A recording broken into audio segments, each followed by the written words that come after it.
A ver, ahora que nos hemos quedado en petit comité, vamos a hablar de juegos. Yo sé que los juegos de mesa es un tema que no le interesa a todo el mundo, así que por eso hago un vídeo aparte que ve la mitad o menos de gente que ve un vídeo normal, pero así estamos como en petit comité, ¿eh? Nos entendemos, somos frikis de la vida, nos entendemos mejor. Estos son los juegos de mesa que he estado jugando últimamente, que me han estado gustando mucho, que tengo que mencionar.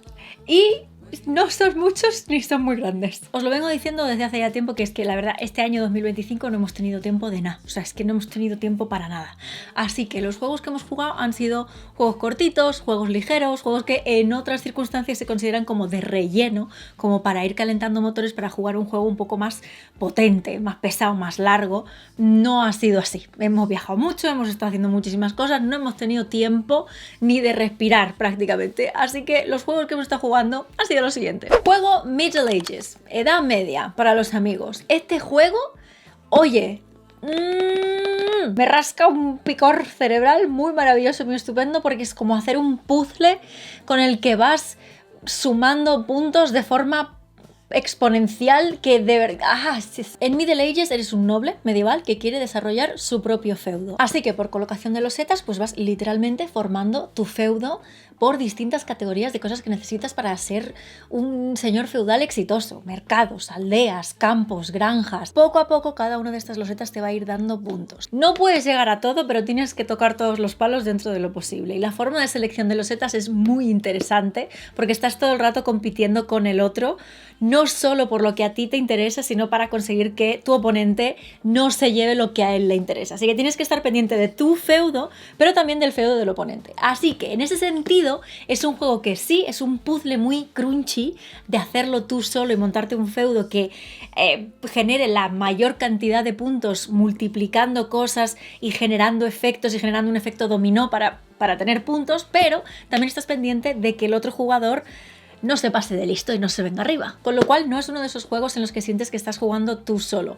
Hay un pique bastante constante y bastante evidente, pero sin ser demasiado agresivo. Además me parece que artísticamente es que está preciosísimo, da gusto montarlo, te da la sensación de que estás montando como un tablero medieval tú mismo, uno de esos trípticos medievales, y creo que está muy bien conseguido, muy fácil de enseñar, muy fácil de pillarle el truquillo rápido, y las partidas duran unos 30 minutos aproximadamente, con lo cual ya os digo, si no tenéis mucho tiempo, os va a gustar. Si os gustan los juegos a dos jugadores, dos juegos que nos han encantado últimamente. El primero de ellos, Agent Avenue. Y este reconozco que yo tenía un poquito de reticencia a la hora de probarlo porque no suelo ser fan de los juegos de deducción. No se me dan bien, no los disfruto tanto como los juegos de puzzle, pero la verdad es que me he tenido que comer mis palabras. Agent Avenue es un juego que es básicamente jugar al pilla-pilla entre dos personas. Y dices tú, ¿cómo va a ser un juego de deducción que funcione solo entre dos personas? Normalmente los juegos de deducción necesitan bastantes más jugadores para identificar lo típico, quién es el impostor, quién es el traidor, quién es el que está intentando fastidiar al grupo. Suelen ser así los juegos de deducción. Este no es así, tiene un mecanismo súper sencillo. Vas a entregar dos cartas, una boca arriba y una boca abajo, a tu oponente, y tu oponente va a escoger quedarse una. Con la que no se quede es con la que te quedas tú. Y haciendo esto vamos a ir dando vueltas alrededor de una pista y jugando al pilla-pilla. Algunas cartas nos van a ayudar a avanzar, otras nos hacen retroceder y algunas otras tienen habilidades especiales. El juego termina cuando uno de los jugadores pilla literalmente al otro, aunque técnicamente lo que sois es espías encubiertos, así que estáis todo el rato jugando al juego del gato y el ratón, intentando encontrar al otro espía encubierto que está en tu misma calle. Si lo consigues, has ganado, y la verdad es que las partidas son increíblemente rápidas, pero te digo ya que no vas a ser capaz de jugar solo una. Hay una variante para jugar por equipos, pero sinceramente no la he probado y me parece que venden una expansión con ratones que creo que también permite jugar hasta 4 jugadores. Ya os digo que no la he probado, solo hemos probado la versión original de 1 a 1 y es muy divertida. Yo no me esperaba que me fuese a gustar tanto y cuando lo jugamos nunca jugamos una sola ronda, siempre más de una, porque son tan rápidas y siempre quieres ver a ver si la próxima cambia las cosas, si te pillo yo o me pillas tú. La revancha está muy chulo. Además, ocupa poco. Y otro juego a dos que también nos ha gustado mucho y es ideal para llevar de viaje es Duelo por Cardia. Es un juego estrictamente de cartas. Al hilo de esto, llamadme loca, pero a mí me molesta muchísimo, ahí podéis verlo en el reflejo, cuando un juego que es estrictamente de cartas no tiene cartas de calité. Me explico. Estas cartas las encuentro muy básicas. Si me vas a dar un juego que es estrictamente un juego de cartas, ponme esto. Una carta con acabado lino. Podéis ver la diferencia de acabado en el reflejo, que tiene un acabado como parece, pues eso, lino, parece tela, y esta es simplemente pues una tarjeta de cartón lisa y brillante y ya está. El peso es distinto. Son cartas distintas. Me da mucha rabia. Si me vas a poner un juego de cartas, hazme las cartas que dé gusto jugar con ellas. Bueno, da igual, la belleza está en el interior y la verdad es que el duelo por Cardia por dentro es muy bello. En agradecimiento por su liberación, una poderosa genia creó la espléndida ciudad de Cardia. Cuenta la leyenda que quien obtenga el favor de las 4 facciones y consiga sus poderosos sellos podrá dominar la ciudad.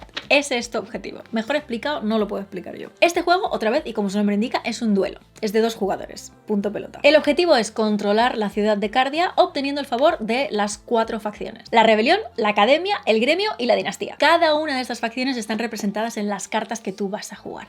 Y el mecanismo es muy interesante porque tanto tú como tu oponente tenéis exactamente las mismas cartas. Hacen lo mismo, con los mismos números y las tenéis disponibles exactamente las mismas. Y en vuestro turno simplemente tendréis que escoger una de esas cartas, colocarlas boca abajo, los 2 a la vez sobre la mesa y después de contar 3 o básicamente los 2 a la vez, darle la vuelta a la carta de tal forma que los 2 a la vez sabéis qué carta ha seleccionado el otro jugador. Y ahora, dependiendo de una serie de cosas, o bien ganamos un sello, ganamos el control de una parte de Cardia, o bien activamos o ejecutamos la habilidad de una carta. De tal forma que no siempre te interesa ganar ese duelo, no siempre te interesa tener el número más alto de carta, a veces te interesa tener el más bajo para poder activar la habilidad de la carta, porque solo activas la habilidad de tu carta si has perdido ese duelo concreto o esa ronda del juego. El tema este de darle la vuelta a la carta los 2 jugadores a la vez es muy interesante y todavía lo es más el hecho de que ambos contéis con el mismo número de cartas. A mí se me da fatal contar cartas, a mi madre se le da súper bien. Ella juega a las bazas, un juego con una baraja de cartas española de toda la vida que yo no soy capaz de pillarle truco porque ellos llevan jugando la tira de años y se saben perfectamente qué cartas han salido, qué cartas no han salido, cuáles faltan por contar. Si sale esto, entonces yo arrastro con no sé qué, entonces tú puedes hacer esto, pero seguro que tú tienes aquella otra carta. No sé hacer eso, se me da fatal.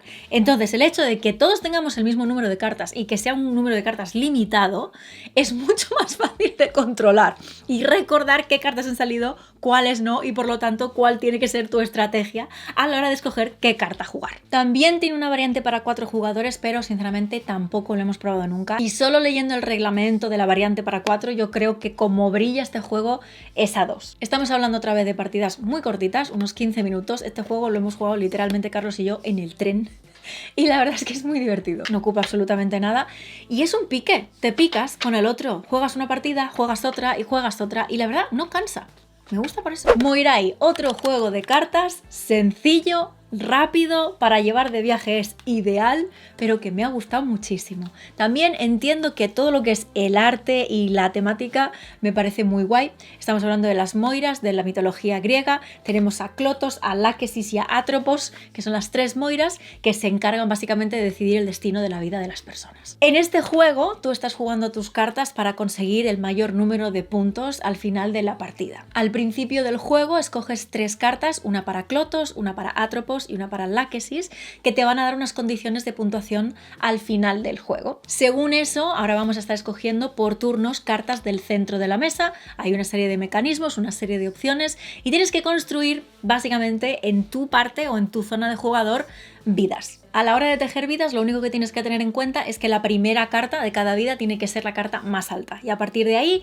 tienes que ir bajando el número, con lo cual tienes que tener mucho cuidado de no hacer vidas demasiado cortas dependiendo de los criterios de puntuación que te estén dando las Moiras al principio de la partida.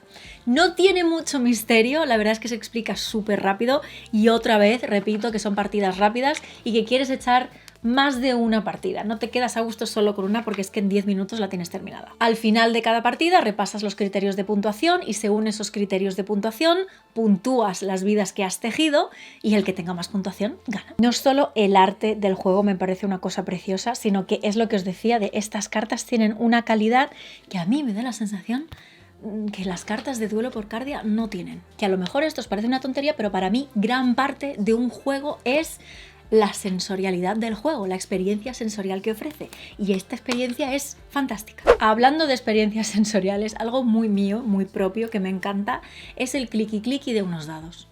¿Qué queréis que os diga? Y este juego Tiene clicky clicky. Este juego se llama Forage, es un juego muy chiquitito porque es un juego solitario, es para un jugador. Técnicamente lo puedes jugar a más de un jugador si cada persona tiene una copia del juego y básicamente jugáis a ver quién hace más puntos. Pero aquí la realidad es que tú estás jugando contra ti mismo o contra el juego. En Forage estás recolectando alimentos silvestres. 3 tipos concretamente, setas, castañas y moras. Eres como un ratoncico del bosque. Si es que lo tiene todo. O sea, yo según estoy hablando de esto, digo, ¿cómo no me iba a gustar a mí este juego? Si parece que lo han hecho para mí. Y lo curioso de este juego es que aunque el mazo tiene más cartas, tú realmente en cada juego juegas solo con 9 cartas. Punto. Estas cartas están cuadriculadas y tú tienes que colocarlas solapándose una encima de las otras, de forma que al menos una de esas caras o una de esas cuadrículas coincida. No necesariamente, cierto es, pero también es verdad que si no te coincide ninguna vas a perder puntos y si te coinciden vas a ganar puntos. Y evidentemente a ti lo que te interesa que es ganar puntos. En una cara de las cartas tenemos esta cuadrícula y en la cara contraria tenemos una variante un poquito más avanzada, simplemente con condiciones de puntuación que además te piden que llegues a unos puntos mínimos si quieres tener ese extra de puntos, ¿no? Y la cosa es que los dados en este juego no sirven para que los tires y ya está, sino que cuando colocas una carta encima de la otra y coincide que la cuadrícula que queda por encima tiene un dibujito de un alimento, y es que no todas las cuadrículas tienen dibujitos de alimentos, por ejemplo, aquí podéis ver que esta que está dividida en 2 no tiene ningún icono. Pues en el caso de que sí lo tenga, colocamos encima un dado del mismo color y con la puntuación más baja. A medida que vamos colocando cartas unas sobre otras, si vamos haciendo coincidir más y más y más iconos con el mismo alimento, el dado va dando vueltas. Empieza por 1, 3, 6, 10, 15 y evidentemente tu objetivo es conseguir el mayor número de puntos posible. Pero claro, si colocamos algunas cartas por encima de otras con distintos tipos de terreno o distintos tipos incluso de alimentos, eso va a restar puntos al final del juego y os puedo garantizar que al principio es todo muy fácil. Cuando llevas 2 cartas, 3, todo es de color de rosa. Pero a medida que vas avanzando en el juego es más y más y más difícil colocar cartas solapadas de forma que maximices los puntos sin liar la parda y restar puntos por otro lado. Esto es un puzzle personal, partidas que duran menos de 10 minutos, pero que te hacen pensar un montón y la verdad no es tan fácil como parece. Y ya está, esos son los juegos que hemos estado jugando en los últimos meses, juegos rápidos, juegos que no ocupan muchísimo espacio ni en la mente, ni en la mesa, ni de tiempo, sinceramente, pero que aún así te quitan el gusanillo de querer jugar un juego de mesa porque no es lo mismo jugar un juego de mesa que jugar un juego en el móvil. No es lo mismo. Os dejo todos los enlaces en la caja de descripción. Gracias por estar aquí en Petit Comité, porque no todo el mundo ve estos vídeos, así que ¡ale! Bye.